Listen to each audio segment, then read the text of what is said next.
Your life begins in darkness. Not metaphorical darkness.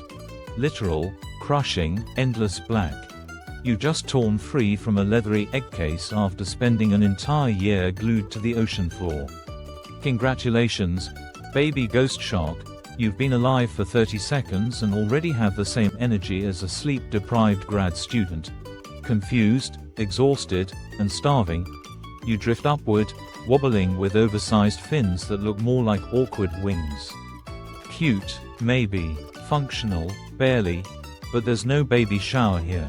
No proud mom posting you on Instagram. Your mother dumped her egg and left without a single hug or bedtime story. You're already an orphan, which would be sad, if ghost sharks weren't basically born into a never-ending nightmare anyway. Starving from day one. Your first instinct is food. A faint flicker runs along the seabed, picked up by your special paws. They act like supernatural radar, detecting faint electrical signals from living things. Sounds cool, right? Too bad the first thing you catch is a pathetic worm. Crunch. Gone in half a second. You're still starving. Welcome to life. An endless buffet of disappointment. The ocean is trying to kill you. You sniff out another signal. This time, a shrimp. You lunge, crush it with your weird grinding tooth plates, and swallow. Progress. Except then a shadow slides above you. It's a grenadier fish. They eat baby ghost sharks like kids eat popcorn. You bury yourself in sand, trembling, while jaws hover overhead. The grenadier leaves, but the message is clear. You are on the menu. Forever. The Hunger Games, Ghost Shark Edition. A few months later, you're bigger.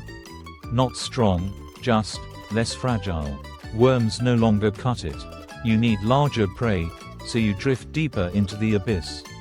Here, you discover tripod fish, creepy things that stand on little stilts like they're waiting for a bus.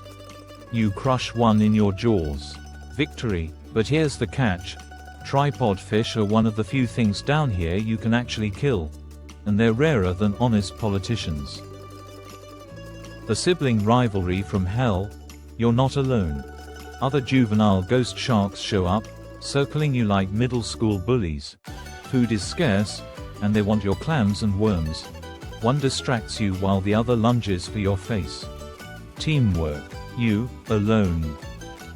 They chase you in circles, and right when you're about to lose your meal, a gulper eel appears.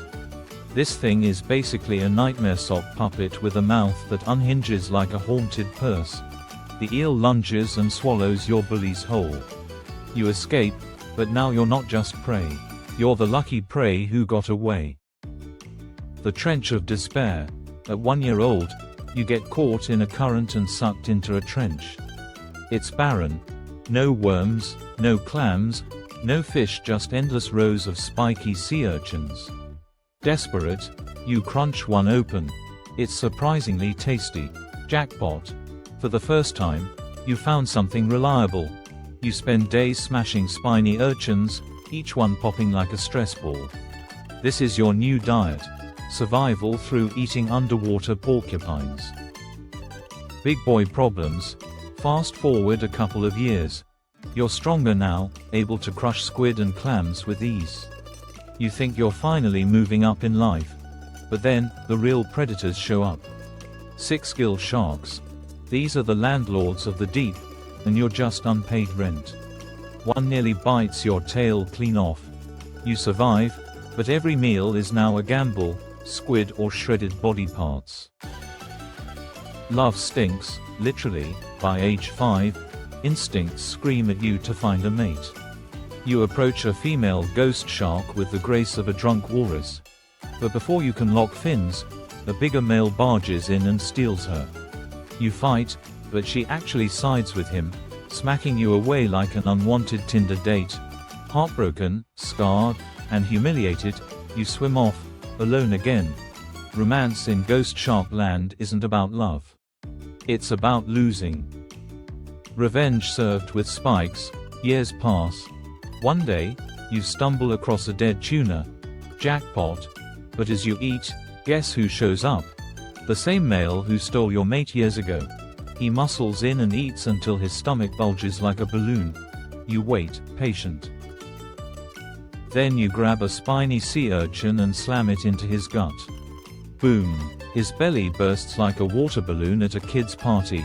Blood and half-digested tuna float everywhere. Petty revenge? Absolutely. Worth it, oh yeah. The slow death lottery. By age 10, you're scarred, limping, and bitter. Then you attack what looks like a weak fish buried in the sand. Surprise! It's a stingray. Its barb stabs you deep and venom floods your body. Your muscles seize. Your fins lock. You drift helplessly, sinking into the abyss. Unlike Steve Irwin, nobody will remember your name. You're just another ghost shark statistic. The final punchline. That's the punchline of your miserable existence. You're born alone, hunted constantly, bullied by siblings, rejected by mates, stabbed by stingrays, and ultimately forgotten by the ocean itself. You don't even get the dignity of being called a shark. People just dismiss you as a chimera, a weird prehistoric leftover with a face only Lovecraft could love. Being a ghost shark isn't badass. It's a lifetime subscription to suffering, sponsored by loneliness, pain, and an ocean that wants you dead. So yeah, it sucks to be born as a ghost shark.